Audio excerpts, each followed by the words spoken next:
Minister Freeland, you'll agree with me that the state-owned, taxpayer-funded Canadian Broadcasting Corporation reported on February the 10th, 2022, that the GoFundMe donations to the convoy protest came from donors located outside of Canada.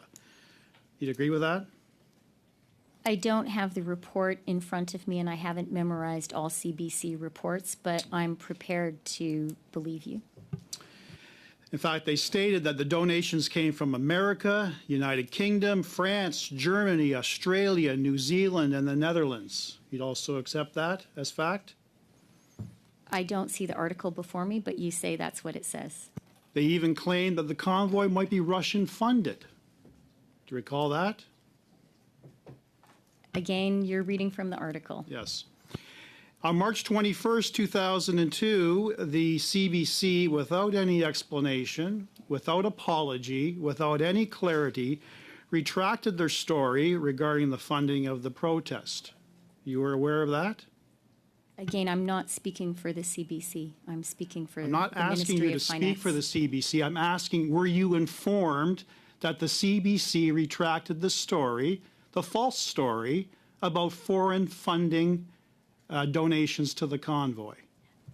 Again, Mr. Brock, I don't believe that the CBC is being interrogated here. I believe it's the government of Canada. Just answer the question, Minister Freeland. Were you aware, yes or no? It's a simple question. I don't have the article before me, and I'm not here to answer questions about the CBC and The its Deputy reporting. Prime Minister, the most senior cabinet minister, is not prepared to accept whether or not the CBC retracted a false story?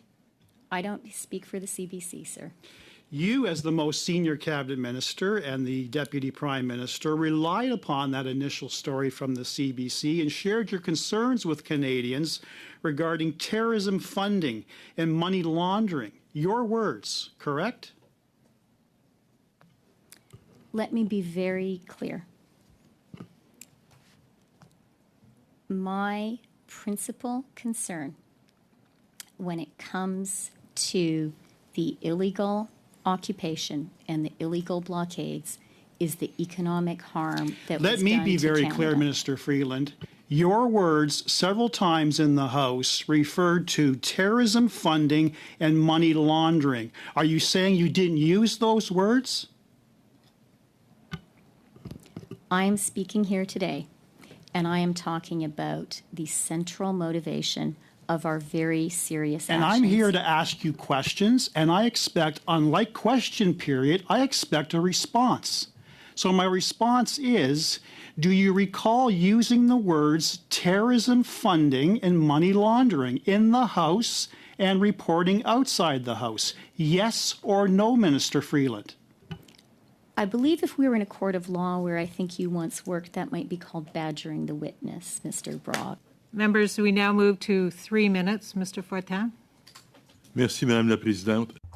Thank you, Madam Chair.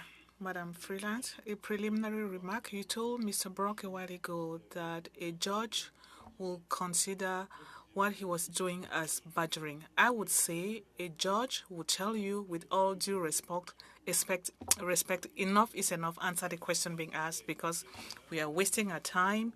It's been about an hour that we've been asking you questions. We asked you what was done before the Emergencies Act was adopted. You did not respond. We asked you why you waited for so long. You did not answer.